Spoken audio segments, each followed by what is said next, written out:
Hi everyone. सो इस video में हम बात करेंगे कैपजेमिनी के कोडिंग असेसमेंट के बारे में। और देखो, सबसे पहले मैं आप लोगों को ये बताना चाहूँगा कि कल मैंने जब वीडियो अपलोड करी थी, तो वीडियो अपलोड करने के बाद एक्चुअली मुझे पता पड़ा कि आप लोगों के आज एग्ज़ाम है और आप लोगों के कल एग्ज़ाम है। तो इसलिए मुझे ये बात पता ही नहीं थी कि इतनी जल्दी यहाँ पर कैपजेमिनी की तरफ से जो टेक्निकल असेसमेंट का एग्जाम है और ये वाले जो असेसमेंट्स हैं, इनके जो एग्जाम्स हैं वो कंडक्ट कराए जाने वाले हैं। अदरवाइज मैं पहले से ही वीडियोस अपलोड कर देता। बट अब तो बहुत ही ज़्यादा टाइम निकल चुका है, केवल 2 ही दिन का समय है, तो मैं अपनी तरफ से तो कोशिश करूंगा ही कि मैं एटलीस्ट कुछ वीडियोस तो अपलोड कर दूं। बट ये तो बहुत मतलब जल्दी जल्दी एग्जाम है, तो मैं मतलब रिस्पॉन्सिबिलिटीज के पूरे वीडियोस की नहीं ले पाऊंगा, बिकॉज मुझे लग रहा था शायद 5-6 दिन अभी होंगे एग्जाम को। बट बहुत ही जल्दी एग्जाम है और मुझे किसी ने इन्फॉर्म नहीं किया, किसी बच्चे ने बताया ही नहीं कि इतनी जल्दी एग्जाम्स होने वाले हैं। अदरवाइज मैं पहले से ही डाल देता। चलो कोई बात नहीं, अभी जितना है उसको डिस्कस करते हैं। तो कोडिंग असेसमेंट के बारे में बात करेंगे इस वीडियो में। तो कोडिंग असेसमेंट जरा एक बार समझ लेते हैं, ये है क्या चीज और कैसा क्या रहता है। तो देखो, सबसे पहले तो काफी बच्चों को यही डाउट है कि क्या ये मैंडेटरी है, अगर इसमें हम अच्छा परफॉर्म नहीं करते हैं तो क्या होगा। तो सी, इस बार इसको मैंडेटरी किया गया है, मतलब आपको इसमें परफॉर्म करना ही पड़ेगा। बट ये एक ऐसा फैक्टर होता है जो प्रोफाइल डिसाइडर है। अब ये टोटली डिपेंड करता है कि आपके कॉलेज में कैपजेमिनी किस प्रोफाइल के लिए आ रही है। क्या आपके में एनालिस्ट के लिए आ रही है, या एनालिस्ट प्राइम के लिए आ रही है, या सीनियर एनालिस्ट, तीनों प्रोफाइल्स के लिए आ रही है। देखो, मैं तो तीनों प्रोफाइल कंसीडर करके चल रहा हूँ, बिकॉज ज्यादातर कॉलेज में तीनों प्रोफाइल्स के लिए कैपजेमिनी आ रही है। और ये जो कोडिंग असेसमेंट है, ये मेजरली लास्ट ईयर तक कंडक्ट कराया जाता था कि आपको कौन सी प्रोफाइल जो है वो एलोकेट होगी। बट इस साल चूंकि ये मैंडेटरी है, तो इसमें आपको 2 कोडिंग क्वेश्चंस पूछे जाएंगे, और ये जो 2 कोडिंग क्वेश्चंस हैं इनको पूछा जा के कंप्लीट करने के लिए जो आपका टाइम है वो 45 मिनट्स के आसपास रहता है। अब होता क्या है कि जब ये आपसे एग्जाम लिया जा रहा है, अब इस बार चूंकि ये मैंडेटरी है, तो मैं आपको सजेस्ट करूंगा कि एटलीस्ट जो आपको 2 कोडिंग क्वेश्चन पूछे जा रहे हैं उसमें आप ट्राई करना कि एक्चुअली में एक कोड तो आप चला ही पाओ। क्योंकि उसका एक रीजन मैं आपको सिंपल सा बताता हूँ। क्योंकि है क्या ना, इस बार कैप जेमिनी के जो नंबर्स है वो तो ठीक ठाक है, बट कैप जेमिनी ने इस बार लास्ट ईयर से ज्यादा कॉलेज में विजिट किया है और कंपटीशन थोड़ा सा ज्यादा है। तो इस बार ये है कि हर कॉलेज से नंबर ऑफ स्टूडेंट्स रिक्रूट होने की संख्या थोड़ी सी कम हो सकती है लास्ट ईयर से। दैट्स वाई आपको क्या करना है, और कोड और पैटर्न में भी चेंज किया गया है। तो कोडिंग असेसमेंट एक इंपॉर्टेंट असेसमेंट हो जाता है इवन फॉर एनालिस्ट प्रोफाइल।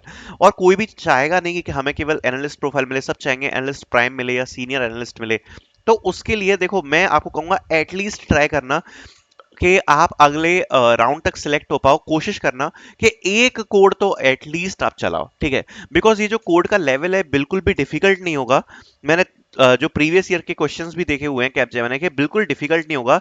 एक तो आपका इजी ही आता है, एक आता है आपका थोड़ा सा इजी मीडियम लेवल का। तो एटलीस्ट जो इजी वाला फर्स्ट क्वेश्चन है उसको ट्राई करना कि उसको आप सॉल्व कर पाओ। बहुत इजी क्वेश्चन ही होगा, ऐसा कुछ ज्यादा डिफिकल्ट नहीं होगा। दूसरा क्वेश्चन आपका इजी मीडियम लेवल का होता है, तो उसको आप देख सकते हो। अगर वो भी चल जाए तो बढ़िया है, आपको एनालिस्ट या सीनियर एनालिस्ट मिल सकता है। तो बेसिकली इसके बारे में थोड़ा सा डिस्कस कर लेते हैं, ठीक है। तो देखो, सीन क्या है मैं आपको क्लियरली समझा देता हूँ। देखो, बट सीन समझाने से पहले मैं अपना काम कर लूं क्या एक बार? चलो वो भी कर ही लेता हूँ, फिर सीन समझते हैं एक बार। अपना काम हमारा ये है कि अगर आपने अर्जुन सीरीज में एनरोल कर रखा है तो आप सारी कंपनीज के लिए प्रिपेयर कर पाओगे। जैसे अभी कैप जेमिनी कंपनी आया ही हुई है, तो इसका भी सब कुछ अवेलेबल है, like game based assessment, technical assessment के लिए, डेटा स्ट्रक्चर्स एंड एल्गोरिथम्स के ये जो एमसीक्यू क्वेश्चन है ये सबसे इंपॉर्टेंट है टेक्निकल असेसमेंट के लिए, क्योंकि इसी से रिलेटेड क्वेश्चन ज्यादातर पूछे जाएंगे। सीएस फंडामेंटल्स भी अवेलेबल है, तो सब कुछ अवेलेबल है। और कोई भी कंपनी अगर आपकी होती है तो उसका सब कुछ इसमें अवेलेबल है, एप्टीट्यूड भी है, टेक्निकल भी है, एंड 1500 प्लस क्वेश्चंस इसमें एडेड हैं, और हम और भी ऐड कर ही रहे हैं फ्यूचर के हिसाब से। So please purchase it. केवल कैपजेमिनी के लिए नहीं, बाकी आगे आने वाली जितनी भी कंपनियां होंगी उससे रिलेटेड भले ही आप कोई वीडियो कोर्स भी परचेज करते हो, बट आपको इतने मॉक टेस्ट देखने को नहीं मिलेंगे जितने इसमें आपको देखने को मिलेंगे। तो टाइमर के साथ मॉक टेस्ट की प्रैक्टिस करने के लिए ये one of the best series है। So you can purchase it, इसका फीडबैक बहुत अच्छा है। So link will be in the description.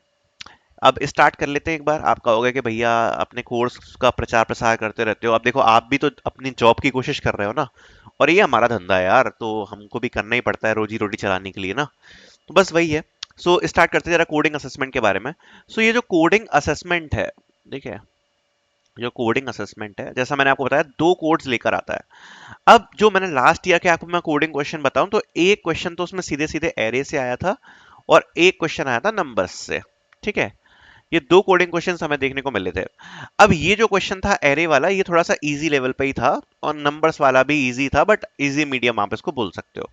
अब इसको एक एग्जांपल लेके मैं आपको समझाता हूं। अगर सपोज आपके ये दो कोडिंग क्वेश्चन आ रहे हैं, ठीक है, अब इन दो कोडिंग क्वेश्चन पे जैसे अगर आप एटलीस्ट एक क्वेश्चन तो सॉल्व कर पाए, तो आपका ये हो जाएगा कि हाँ भाई, ये जो कोडिंग असेसमेंट है इसमें इनका डिसेंट परफॉर्मेंस है, इनको एटलीस्ट नेक्स्ट राउंड के लिए प्रोसीड कर दो।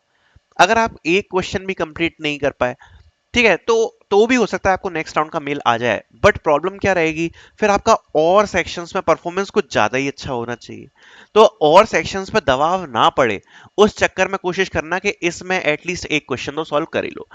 अब अगर आप एक से भी ज्यादा क्वेश्चन सॉल्व करते हो, मतलब टोटल क्वेश्चन है आपके दो, बट अगर आपने दूसरे क्वेश्चन के भी कुछ टेस्ट केसेस वगैरह पास करा दिए, तो ये काफी अच्छा स्कोर होगा आपकी दो profiles, which is analyst prime और सीनियर एनालिस्ट के लिए। बिकॉज लास्ट ईयर तक ये दोनों प्रोफाइल के लिए केवल कोडिंग असेसमेंट से ही जज किया जाता था।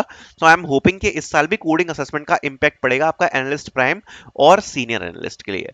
तो ये इसलिए काफी ज्यादा इंपॉर्टेंट हो जाता है। बाकी इसके लिए आपको एवरेज ही प्रिपेयर, मतलब ऐसा नहीं है कि आपको कुछ बहुत ज्यादा डीप में जाना है।